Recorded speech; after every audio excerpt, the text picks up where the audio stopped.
کرنا چاہتا ہوں کہ انتقال اور خوشی یہ ہر ایک کے ساتھ لگا ہوا ہے. اس بارے میں ہمارے نبی صلی اللہ علیہ وسلم نے ہمیں کیا سکھایا ہے، اس بارے میں چند ایک باتیں ہیں جو کہ معلوم ہونا ضروری ہے.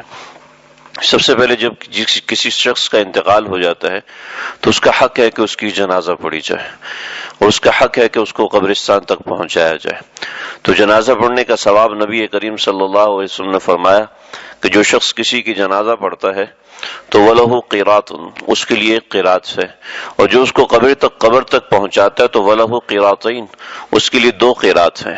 تو صحابہ نے پوچھا یا رسول اللہ کہ قرات کیا ہوتی ہے؟ تو آپ نے فرمایا ایک قرات ایک احد پہاڑ کے برابر ہوتی ہے، یعنی اتنا بڑا اجر ملتا ہے. تو یہ تو مومن کو اجر ہے، لیکن اس کا ایک حق ہے کہ اس کا یہ حق ادا کیا جائے کہ جب اس کا انتقال ہو تو اس کی تجہیز و تکفین کے بعد اس کی جنازہ پڑھی جائے، اور جنازہ پڑھ کے اس کو قبر تک پہنچایا جائے. یہ دوسرا حق ہے. تیسرا حق یہ ہے کہ اس کے جو پیچھے رہنے والے اس کے اعزاء اور اقارب ہیں ان کو کچھ ایسے کلمات کہے جائیں جس سے ان کو تسلی ہو جائے، جس کو ہم تعزیت کہتے ہیں. ہمارے ہاں یہاں غلطی ہوتی ہے کہ تعزیت ہوتی ہے جی دعائے خیر کرو، جی سارے لوگ ہاتھ اٹھا کے دعائے خیر کرتے ہیں، پھر کہتے ہیں جی اللہ کی مرضی، یا کوئی 1-2 کلمہ ایسا بول دیتے ہیں. یہ تعزیت کا سنت طریقہ نہیں ہے. سنت طریقہ تعزیت کا یہ ہے کہ چند ایسے کلمات بول دیے جائیں جس سے سامنے والے کے دل کی تشفی ہو جائے اور سامنے والے کو تسلی ہو جائے. سامنے والے کے کلمات جس کے اوپر زخم لگا ہوتا ہے اس کے لیے بہت قیمتی ہوتے ہیں. نبی کریم صلی اللہ علیہ وسلم کا یہی معمول تھا. آپ صلی اللہ علیہ وسلم ایسے ہی فرمایا کرتے تھے اور دیگر صحابہ کو بھی ایسے ہی تعلیم دیا کرتے تھے.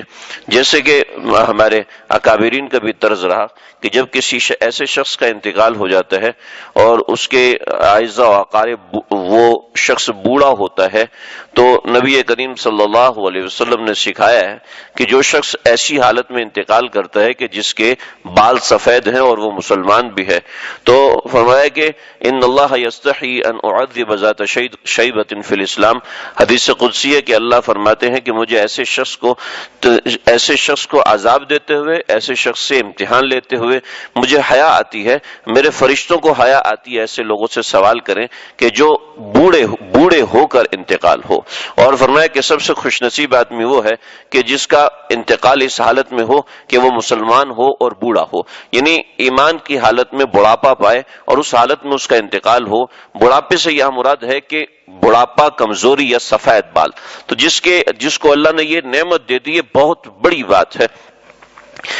کتابوں میں چند ایک واقعات ایسے بھی لکھے ہیں کہ بہت سے ایسے لوگ گزرے ہیں کہ جنہوں نے وصیت کی کہ ہماری داڑھی کو ہمارے انتقال کے بعد سفید کر دیا جائے کہ ہم نے سنا ہے کہ اس سے فرشتوں کو حیا آتی ہے. خیر یہ تو کتابوں کا واقعہ ہے، میں آپ کو حدیث نبی صلی اللہ علیہ وسلم سے عرض کر رہا ہوں. تو نبی کریم صلی اللہ علیہ وسلم کا معمول تھا کہ آپ ایسے کلمات بول دیا کرتے تھے.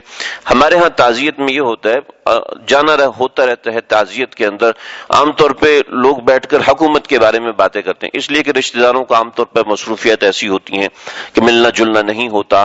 تعزیت پہ ملتے ہیں یا شادی کے موقع پہ ملتے ہیں یا غمی کے موقع پہ ملتے ہیں. جب ایسے موقع پہ ملتے ہیں تو ایک دوسرے سے تبادلہ خیال ہوتا ہے حکومت کے بارے میں، اس کے بارے میں، مہنگائی کے بارے میں، حالات کے بارے میں، معاملات کے بارے میں. تو عام طور پہ انتقال کے موقع پہ یہ چیز چل رہی ہوتی ہے، اور جس کے ہاں انتقال ہوا ہوتا ہے اس کے دل پہ جو آرے چل رہے ہوتے ہیں اس کا اندازہ بھی نہیں ہوتا اور گپ شپ لگ رہی ہوتی ہے. ایسا نہ کیا جائے، اس سے اپنے آپ کو بچایا جائے کہ کل کو جب ہمارے ساتھ ایسا حالات آئیں گے، اور اللہ حفاظت فرمائے سب کو زندگی دے لیکن حالات تو آنے ہیں، تو کل کوئی اور بیٹھ کے بات کرے گا تو ہمارا دل دکھے گا. تو خاص طور پہ ایسے معاملات سے پرہیز کیا جائے. تعزیت مختصر ہونی چاہیے، یہ نہیں کہ آپ اس کے پاس بیٹھے ہو تو گپ شپ بھی لگانا شروع کر دیا. ہاں کوئی ایسا دوست ہے جو اتنا قریبی ہے کہ وہ اٹھ کے جائے گا تو غم ہوگا، تو اس کو اجازت ہے کہ وہ لمبی تعزیت کرے. ورنہ تعزیت کرنے والے کے لیے حکم ہے کہ جتنی دیر میں تھوڑا پانی پیا جاتا ہے یا گرم دودھ پیا جاتا ہے بس اتنی دیر میں تعزیت کرے اور اٹھ کے آ جائے. یہ نہیں کہ وہاں پر چائے بھی پی رہے ہیں، وہاں پر کھانا بھی کھا رہے ہیں، وہاں پر شربت بھی منگوا رہے ہیں، وہاں پر گپ شپ چل رہی ہے. ایسا نہیں ہونا چاہیے.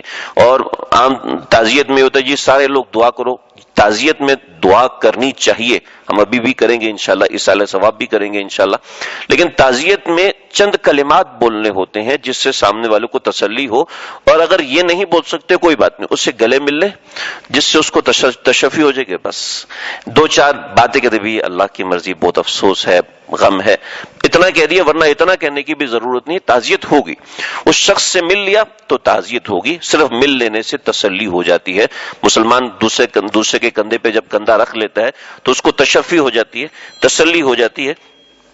تو یہ معاملہ ہے، ان حالات کے اندر، ان معاملات کے اندر بس یہ سمجھ لیا جائے تعزیت کا یہ مسنون طریقہ ہے۔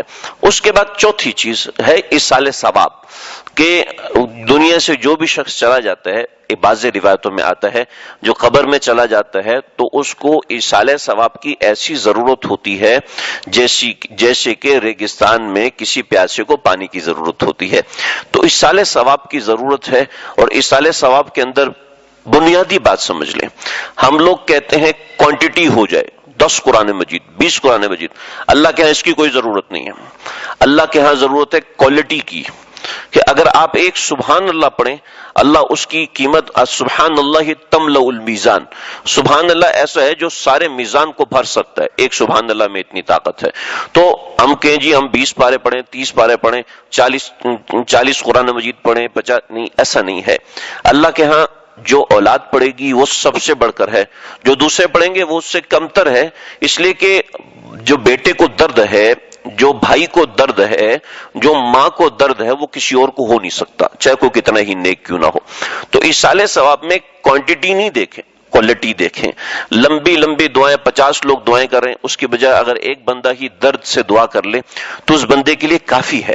لہٰذا بھئی سارے مل کے اتنے سپارے پڑھو، اس سے فائدہ ہوگا انشاءاللہ، لیکن اصل چیز جو ہے وہ یہ ہے کہ اگر ایک مرتبہ کل شریف پڑھ لیا تب بھی کافی، قل هو اللہ احد اللہ الصمد، کل شریف سے یہ مراد ہے۔ یہ کل شریف سے بعض لوگوں نے پوری منازل بنائی ہوئی ہیں تو وہ مراد نہیں ہے، وہ بھی اپنی جگہ صحیح ہوں گی، لیکن ایک بار قل هو اللہ احد پڑھ لیا یہ بھی کافی ہے، یعنی اتنا ایصال ثواب کریں۔ اس کا ایک آسان طریقہ ہے، اور وہ یہ ہے کہ اللہ سے ایک بار دعا کر لیں اور بار بار اس دعا کو تازہ کرتے رہیں، اللہ جی میں روزانہ جتنی نماز پڑھتا ہوں اس میں سے 2 نمازیں، اس میں سے 1 نماز، اس میں سے 1 تسبیح، اس کے اندر 2 نفل وغیرہ وغیرہ، اے اللہ اتنا میں آج سے اپنے چچا کو، ماموں کو، خالہ کو وغیرہ وغیرہ، اس کو میں ایصال ثواب کرتا ہوں، آپ ان کو پہنچا دیں۔ تو اب آپ کو روزانہ ملٹیپلائی کرنے کی ضرورت نہیں پڑے گی، روزانہ تقسیم کرنے کی ضرورت نہیں پڑے گی، اب خود بخود روزانہ اس کا ثواب ان تک پہنچتا رہے گا۔ کبھی انسان کو یاد نہیں رہتا، کبھی مصروفیت ہوتی ہے، کبھی خوشی ہوتی ہے اور وہ غم کی باتیں یاد نہیں رہتی، کبھی غم ہوتا ہے تو خوشی کی باتیں یاد نہیں رہتی۔ تو یہ ایصال ثواب کا بہت ہی احسن اور اچھا طریقہ ہے۔ تو یہ چند باتیں ہیں جو 3-4 باتیں میں نے عرض کی ہیں کہ میت کے انتقال کے بعد سب سے پہلا حق ہے جنازہ اس کی پڑھی جائے، دوسرا حق ہے اس کو قبر تک پہنچایا جائے، تیسرا حق لواحقین کا ہے کہ ان سے تعزیت کی جائے، اور چوتھا حق یہ ہے میت کا ہے کہ اس کو کچھ ایصال ثواب کیا جائے۔ باقی تقسیم وراثت اور دیگر شرعی معاملات وہ بڑی طویل ہیں، وہ مفتیان کرام سے پوچھ لیجئے۔ ہم اس وقت ایک چھوٹا سا عمل کریں گے کہ آپ سب حضرات سے ایک چھوٹی سی گزارش ہے، اور یہ بات یاد رکھیں کہ دفن کرنے سے پہلے ایصال ثواب کرنا بالکل جائز ہے۔ دفن کرنے سے پہلے کہ کسی کی زندگی میں بھی اس کو ایصال ثواب کرنا بالکل جائز ہے۔ جیسے ہم کہتے ہیں یار میں فلاں کی طرف سے عمرہ کرنا چاہتا ہوں، اپنی والدہ کی طرف سے، والد صاحب کی طرف سے، بھائی کی طرف سے، تو کر سکتے ہیں۔ کوئی شخص زندہ ہے اس کو بھی ایصال ثواب کر سکتے ہیں۔ ایسا نہیں ہے کہ لوگ سمجھتے ہیں کہ قبر میں ڈالیں گے اس کے بعد ہی ایصال ثواب کریں گے، یہ ضروری نہیں ہے۔ لہٰذا ابھی ہم کچھ دیر انشاءاللہ نماز جنازہ انشاءاللہ مغرب کے بعد ہوگی، تو ابھی جو موقع ہے صرف اتنی گزارش ہے کہ ایک بار سورہ اخلاص سورہ اخلاص صرف 3 بار پڑھ لیں، اس کے بعد ہم انشاءاللہ اجتماعی طور پہ دعا کر لیں گے۔ بسم اللہ الرحمن الرحیم۔